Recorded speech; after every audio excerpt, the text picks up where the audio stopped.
안녕하세요. 우리나라 새벽 배송의 역사를 쓴 기업이죠. 바로 컬리. 오늘 컬리 얘기를 좀 깊게 해볼까 합니다. 다들 컬리 하면 신선한 음식을 다음날 아침 바로 받는 걸로 알고 계시잖아요. 근데 이 회사가 사실 지난 10년 동안 어마어마한 적자를 보고 있었다는 거 혹시 아셨어요? 자, 바로 이 질문이 오늘 우리가 파헤쳐볼 핵심입니다. 아니, 어떻게 거의 10년 동안 계속 돈을 까먹으면서 조 단위 가치를 가진 회사를 만들 수가 있었을까요? 컬리의 이 믿기지 않는 반전 드라마, 지금부터 한번 제대로 따라가 보겠습니다. 컬리는 진짜 흥미로운 상황에 있었어요. 겉으로 보기엔 소비자들한테 와, 빠르다, 신선하다의 아이콘이었죠.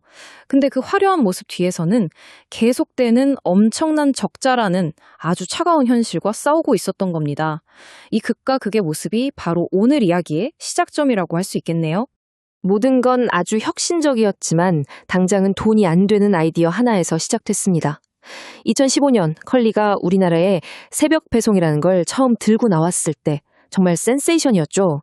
신선식품 쇼핑의 패러다임을 그냥 통째로 바꿔버린 거예요. 대단한 발상이었죠. 하지만 이 혁신에는 정말 어마어마한 대가가 따랐습니다. 최고의 신선도를 유지하려고 물류센터 짓고 배송 시스템 까는데 돈을 아낌없이 쏟아부었거든요. 그래서 거의 10년 동안 계속 적자를 봐야만 했습니다. 그때 사람들 반응도 딱 나뉘었죠. 저러다 큰일 나는 거 아니야? 하는 걱정과 아니야, 뭔가 보여줄 거야 하는 기대. 딱 이 두 가지가 공존했어요. 그럼 그 길고 길었던 적자의 끝에는 뭐가 있었을까요? 바로 정말 드라마 같은 재무 상태의 대반전입니다. 수년간의 의심 어린 시선을 뒤로 하고 컬리는 마침내 돈을 태우기만 하던 회사에서 스스로 돈을 버는 지속 가능한 비즈니스로 변신하는 데 성공합니다. 수익을 내기까지의 여정 정말 길었습니다. 2015년에 새벽 배송을 시작하고 나서 기나긴 투자의 터널을 지나 마침내 2024년 역사적인 순간을 맞이합니다. 회사가 장사로 현금을 얼마나 잘 버는지를 보여주는 지표, 바로 연간 EBIT와 흑자를 처음으로 달성한 거죠. 그리고 2025년에는 분기랑 연간 영업이익까지 흑자로 돌아서는 그야말로 새로운 시대를 열게 됩니다. 이 숫자, 이게 진짜 중요합니다. 1,333억 원. 2024년에 벌어들인 영업 현금 흐름인데요. 이게 무슨 뜻이냐면 회계장부상으로는 아직 순손실인데도 불구하고 실제 회사 금고에는 현금이 이만큼이나 들어와서 쌓였다는 얘기예요. 그러니까 이 흑자 전환이 그냥 서류상의 숫자가 아니라 진짜 돈이 도는 실질적인 개선이라는 아주 강력한 증거인 셈이죠. 자, 그럼 도대체 어떻게 이런 마법 같은 일을 해냈을까요? 그 비결은요, 단순히 허리띠만 졸라맨 게 아니었습니다. 광고비 같은 거 줄여서 억지로 만들어낸 불황형 흑자가 아니라는 거죠. 그 대신에 물건 팔아서 남는 돈, 즉 판매 마진율을 2.1%나 끌어올려서 807억 원을 더 벌었고요. 회사 운영에 드는 관리 비용은 446억 원이나 줄였습니다. 이건 뭐랄까? 사업의 체질 자체가 완전히 건강하게 바뀌었다는 신호예요. 근데 이런 재무적인 개선이 도대체 어디서 온 걸까요? 바로 여기에 컬리의 비밀병기가 등장합니다. 바로 기술이죠. 이 흑자 전환은 그냥 돈 아껴서 만든 게 아니에요. 그 뒤에는 아주 강력한 기술력이 숨어 있었습니다. 우리는 데이터 기반의 기술 기업이다. 이게 컬리가 스스로를 부르는 말입니다. 여기서 우리는 컬리의 정체성이 바뀌고 있다는 걸 알 수 있어요. 컬리는 더 이상 자신들을 그냥 식료품 파는 회사가 아니라 기술과 데이터를 핵심으로 하는 테크 기업으로 보고 있다는 거죠. 그 기술의 중심에는 바로 이 풀 콜드 체인이 있습니다. 이게 뭐냐면 농장에서 막 딴 신선한 상품이 우리 집 문 앞에 도착할 때까지 단 한순간도 최적의 온도를 벗어나지 않도록 완벽하게 관리하는 시스템이에요. 바로 이것 때문에 컬리 음식은 신선하다는 고객들의 믿음이 쌓인 거죠. 그래서 이 기술이 뭘 만들어냈냐고요? 바로 이거죠. 세상에서 팔기 제일 까다로운 상품, 그러니까 금방 상하는 신선식품의 폐기율을 거의 제로에 가깝게 줄인 겁니다.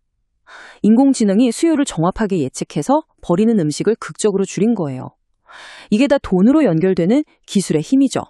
컬리 물류센터의 뇌는 이런 식으로 돌아갑니다. 첫째, AI가 고객들이 뭘 살지 미리 예측해요. 그리고 둘째, 유전 알고리즘이라는 좀 특별한 기술이 있는데요. 이게 수많은 주문들을 어떻게 처리하는 게 가장 효율적인지 스스로 방법을 찾아냅니다. 마치 생물이 환경에 적응하며 진화하듯이 이 알고리즘이 스스로 계속 똑똑해지면서 작업자 동선은 최소화하고 창고 처리 속도는 최대로 끌어올리는 거죠. 진짜 스마트하지 않나요? 이렇게 강력한 기술력을 갖추고 나니 컬리는 다음 단계로 나아갈 수 있었습니다. 바로 식료품 장바구니를 넘어서는 새로운 성장을 찾는 거였죠. 컬리는 자신들의 기술과 브랜드를 무기 삼아서 어떻게 더 돈이 되는 새로운 영역으로 사업을 넓혔을까요? 그야말로 게임 체인저는 바로 뷰티컬리였습니다. 한번 생각해 보세요. 화장품은 식료품보다 마진이 훨씬 높죠? 크기는 작죠? 유통기한도 길죠. 그러니까 배송하기에는 훨씬 더 돈이 되는 상품이란 말이에요. 컬리는 좋은 상품을 알아보는 그 탁월한 안목을 뷰티 영역에 그대로 적용한 겁니다. 그리고 또 하나의 신의 한 수가 바로 네이버와의 파트너십이었습니다. 이 협력 덕분에 컬리는 네이버의 그 어마어마한 사용자들에게 바로 접근할 수 있게 됐어요. 그 결과 새로운 고객을 데려오는 광고 비용은 확 줄이고 물류센터의 가동률은 최대로 끌어올리는 말 그대로 두 마리 토끼를 다 잡은 셈이죠. 하지만 여러분, 이 놀라운 컴백 스토리가 무조건 해피엔딩이라는 보장은 아직 없습니다. 컬리가 앞으로 나아갈 길에는 여전히 만만치 않은 최종 보스들, 그러니까 여러 위험 요소들이 버티고 있습니다. 근데 그 위험들을 살펴보기 전에 지금 컬리가 시장에서 얼마나 잘 싸우고 있는지 보여주는 재밌는 데이터가 하나 있어요. 다른 경쟁사 랩을 떠난 고객들을 누가 가장 잘 데려오고 있을까요? 놀랍게도 바로 컬리입니다. 최근 데이터를 보니까 신규 앱 설치가 무려 54.3%나 늘면서 이 치열한 시장 속에서 브랜드 파워가 얼마나 강력한지를 제대로 보여주고 있습니다. 자, 이렇게 잘 나가고 있는 컬리의 상승세, 과연 무엇이 그 발목을 잡을 수 있을까요? 컬리의 컴백을 멈추게 할 수도 있는 잠재적인 위협들을 한번 짚어보겠습니다. 앞으로 넘어야 할 산들은 이렇습니다. 먼저 창업자 가족과 관련된 법적인 문제, 거버넌스 리스크가 있고요. 또 흑자를 내긴 했지만 여전히 1% 미만으로 아주 낮은 영업이익률도 문제입니다. 그리고 요즘 무섭게 치고 올라오는 알리익스프레스 같은 중국계 거대 기업들이 마냥 신선식품 시장에 뛰어든다면 이것도 큰 위협이죠. 물론 물류 자동화에 계속해서 엄청난 돈을 쏟아붓고 있는 쿠팡과의 경쟁도 계속 될 거고요. 마지막으로 언제 터질지 모르는 개인정보 유출 같은 보안 위험도 무시할 수 없는 부분입니다. 시장의 평가는 아주 냉정했습니다.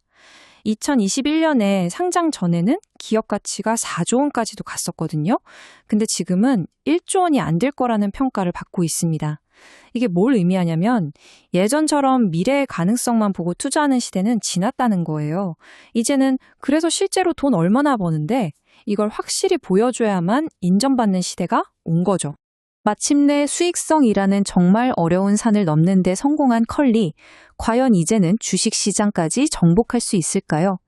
어쩌면 컬리의 진짜 시험은 이제부터 시작인지도 모르겠습니다. 여러분은 어떻게 생각하시나요? 감사합니다. 장외주식 학습에서 넘치는 대박을 기원합니다.